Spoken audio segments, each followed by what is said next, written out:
ஐயோ madam phone பண்ணுறாங்களே, என்ன பண்ணுறது தெரியலையே. பேசுவோம்.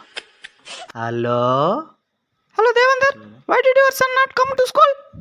இவ வேற அடிக்கடிக்கு இங்கிலீஷ் பேசி நம்மளை கொள்றா. என்ன சொல்றது? மேடம் சன்னுக்கு டமக் பெயின். What? வாட்டா வயிறு நோவோ. Stupid nonsense. அப்பா நான் ஸ்கூலுக்கு அப்பா வயிறு வலிக்குதுப்பா, நான் ஸ்கூலுக்கு போக மாட்டேப்பா. அப்பா மேடம் ஃபோன் பண்ணுறாங்கப்பா.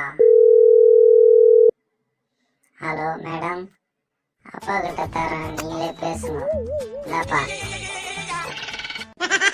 ஐயோ மேடம் ஃபோன் பண்ணுறாங்களே, என்ன பண்ணுறது தெரியலையே. பேசுவோம். Hello hello Devendar, why did your son not come to school? இவ வேற அடிக்கடிக்கு இங்கிலீஷ் பேசி நம்மளை கொள்றா.